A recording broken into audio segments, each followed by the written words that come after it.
사이다 무비튼. 몇 년 전 소매치기 때문에 큰 피해를 입을 뻔했던 적이 있었다.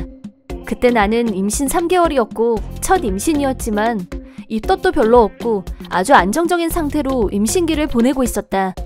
어느 날 정기검진을 받기 위해 병원에 갔는데 같은 임산부로 병원에서 알게 된 미애 씨한테서 흉흉한 얘기를 듣게 됐다. 혹시 그 얘기 들었어? 소매치기범 얘기. 아니? 소매치기라니 그게 뭔데?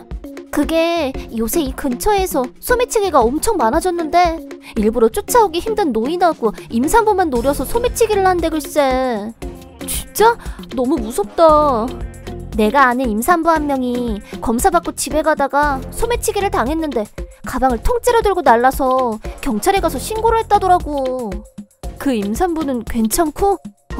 다행히 살짝 비틀거리기만 해서 몸은 괜찮았다는데 그래도 너무 무섭지 않아? 만약에 넘어지기라도 했으면 어떻게 됐겠어.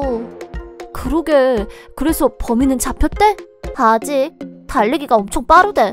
게다가 모자랑 마스크로 얼굴을 다 가려서 범인 몽타주도 아직 파악 못하고 있더나 봐. 큰일이네. 미애 씨도 조심해. 미사 씨도. 미애 씨한테서 들은 얘기를 남편한테도 해줬더니 나도 그 얘기 들었어. 진짜 큰일이야. 내 후배 아버지가 당했는데 넘어지면서 팔을 삐끗했는데 골절됐다더라고. 어머, 진짜 큰일이다. 당신도 조심해. 지금 당신은 혼자 몸이 아니잖아. 그렇게 온 사람들이 다 알고 있지만 워낙 발이 빠르고 도망을 잘 다녀서 그런지 애초에 타깃을 약자인 노인, 임산부만 노려서 잡기가 힘들어서 그런지 좀처럼 범인이 잡혔다는 소식이 들리지 않았다. 그리고 한 달 후 다시 정기검진 날이 돼서 외출을 했다.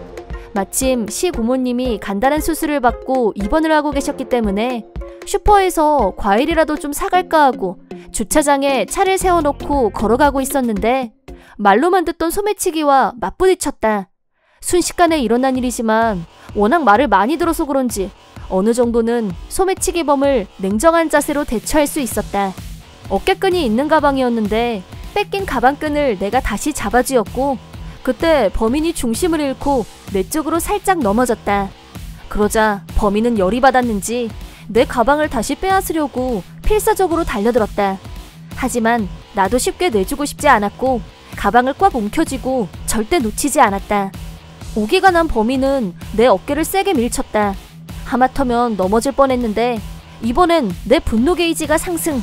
소매치기범을 손바닥치기 2번으로 기절시켰다. 그러고 나서 경찰을 불렀고 범인이 체포됐으니 이 사건은 훈훈하게 마무리될 줄 알았는데 그 파렴치한 소매치기범이 자기가 지은 죄는 모르고 병원에서 전치 2주의 진단서를 끊어서 상해죄로 나를 신고한 것이다. 나는 임산부였지만 범인이 무릎을 꿇고 쓰러진 상태에서 한 대 더 때린 게 문제가 됐다. 덧붙여서 내가 가라테 유단자라는 것도 문제가 됐다. 경찰도 어쩔 수 없다는 얼굴로 소매치기범이 제출한 피해 신고서를 가지고 나를 찾아왔고 경찰한테 기대할 수 없게 된 나는 남편과 친구한테 말을 했고 변호사를 소개받았다. 변호사한테 내가 예전에 가라테를 배운 적이 있다는 것과 여자가 적었기 때문에 연습은 항상 남자들과 했었고 가라테로는 남자들한테 이긴 적도 있지만 남자애들이 까불고 씨름이나 유도로 덤비면 체격이 비슷해도 남자애들한테 힘으로는 이길 수 없다는 걸 알고 있었기 때문에 솔직히 이번에도 범인을 2번 정도 가격해서 기선을 제압할 생각이었다고 설명했다. 그러자 변호사는 범인한테 직접적으로 피해를 입은 건 있으세요? 라는 질문을 받았고 몸싸움이 벌어졌을 때 범인이 내 어깨를 밀쳤는데 넘어질 뻔했단 얘기를 했다. 그러자 그럼 저희도 병원에 가서 진단서를 끊는 게 좋겠네요 라고 했다. 범인이 나를 밀친 부위에 가볍게 멍이 들었기 때문에 진단서는 간단하게 받을 수 있었다. 그렇게 범인과 똑같이 나도 상해 피해 신고서를 접수하고 범인한테 보여주면서 범인이 한층 죄질이 무거운 강도 상해죄로 처벌을 받게 된다는 설명도 해뒀다. 다만 내가 피해 신고를 철회하면 그 죄는 면할 수 있기 때문에 범인이 나한테 한 피해 신고를 철회하면 나도 철회해주기로 하고 변호사의 조정하에 서로 취하하기로 합의를 봤다. 서류 송검도 없어졌고 이로써 내 문제는 깔끔하게 정리가 됐다. 하지만 범인은 이거 말고도 여죄가 너무 많아서 나랑 합의를 봤다고 해도 결국엔 체포당하는 신세가 됐다.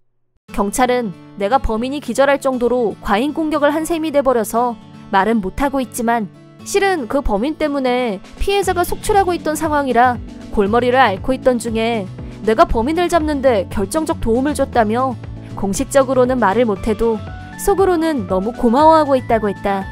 첫 번째는 괜찮은데 두 번째 공격은 박수를 못 쳐드리는 입장이지만 사실 범인 잡는데 큰 도움을 받았어요. 근데 지금 임신 중이신데 지나치게 용감하시면 위험해요. 네, 알겠습니다. 그럼 정말 감사했습니다. 그 다음 검진 때 병원에 가서 미애 씨를 만났는데 미사 씨, 가라테로 범인 때려잡았다면서? 대박, 진짜 쩐다. 근데 홀몸도 아닌데 너무 나서면 위험해. 몸 좀 사리자 자기야.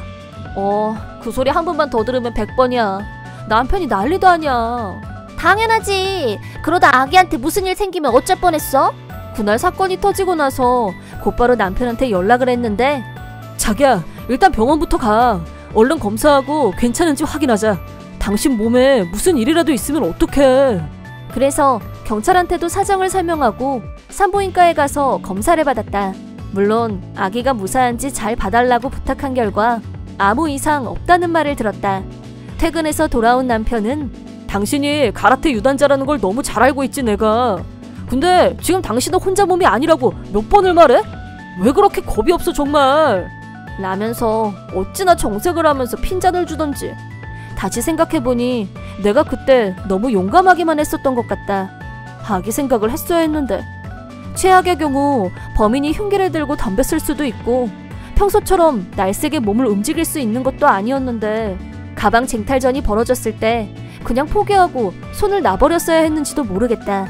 하지만 범인과 맞닥뜨렸을 때 여러 차례에 걸쳐서 그것도 자신보다 약한 노인과 임산부만 골라서 범행을 저지른 이 비겁하고 파렴치한 놈을 절대 용서할 수 없다는 생각이 들었던 게 사실이다. 하지만 어쨌든 남편에게 걱정 끼쳐서 미안해. 몇 번이나 미안하다고 말했다. 경찰에 의하면 체포된 소매치기범 집에는 지금까지 훔쳤던 물건들이 깔끔하게 진열되어 있었다고 한다. 마치 컬렉션이라도 해놓은 것처럼 말이다. 결국 돈보다는 취미나 게임을 즐기듯이 남의 물건을 훔쳤다는 얘기인데 범인이 생각보다 훨씬 더 저질이란 생각이 들었다. 소매치기를 당한 사람은 다치기도 하고 공포도 느끼고 금전적 손해까지 입었는데 그걸 장난질 삼아서 했다니 더더욱 그 소매치기범이 용서가 안 됐다. 다행히 범인 집에 있던 물건들은 경찰 조사가 끝난 후 원래 주인에게 돌려줬다고 한다. 그 중에는 나한테 편지를 써서 보내준 사람도 있었다. 너무 고마워요 라는 감사 인사나 예쁜 아기 무사히 출산하시길 바래요 라는 메시지를 받았을 때는 정말 마음이 흐뭇했다. 범인은 나를 상해죄로 고소하면 자기가 풀려나거나 죄가 가벼워질 거라고 생각했던 모양인데 여죄가 많아서 체포를 면할 수 없을 거라는 것까지 미처 생각이 미치지 못했던 모양이다. 아 진짜 모양 빠지게. 이러나 저러나 나는 잡히는 거였잖아 라면서 분해했다고 한다. 그렇게 남의 물건을 많이 훔쳤는데 당연한 거 아닌가? 자기 분수를 그렇게 몰라서야. 뛰어난 달리기 능력을 왜 하필 소매치기에 써서. 불쌍하다 정말. 워낙 피해자가 많아서 실형을 받고 수감되는 건 거의 확실하다고 들었다. 다 자업자득이다. 아무튼 범인이 잡혀서 너무 다행이다. 나는 가라테를 연마한 덕분에 범인과 대치해서 제압할 능력이 있었지만 다른 피해자들은 워낙 약자이기도 하고 그럴 힘이 없었을 거라고 생각한다. 더 이상 같은 피해자가 나오지 않게 됐으니 범인이 체포돼서 정말 다행이다. 임산부인 나도 큰 부상 없이 무사했으니 더 말할 나위도 없고 그 후 나는 조심조심 임신기를 보냈고 아주 건강한 남자아이를 낳았다. 남편은 태어난 아기를 보자마자 이 녀석도 당신처럼 용감하고 씩씩한 아이로 자랐으면 좋겠다 라고 말했다. 당연하지 그럼. 내가 확실하게 정신교육, 체력교육을 시킬 테니까 걱정 마. 강자한테 강하고 약자에게 따뜻한 아이로 키울 거야. 대신 당신처럼 너무 용감하지만 않았으면 좋겠다. 그 얘기는 이제 그만하자. 이 아이는 자라면서 앞으로 많은 경험과 지식을 쌓게 될 것이다. 물론 가라테도 배우게 할 생각이다. 하지만 그 이전에 무엇보다 남의 아픔을 이해하는 마음과 상대를 배려하는 마음을 가진 아이로 자랐으면 좋겠다. 이번 영상은 어떠셨나요? 재밌게 보셨다면 구독, 좋아요에 댓글까지 달아주시면 감사하겠습니다. 그럼 다음 영상에서 만나요.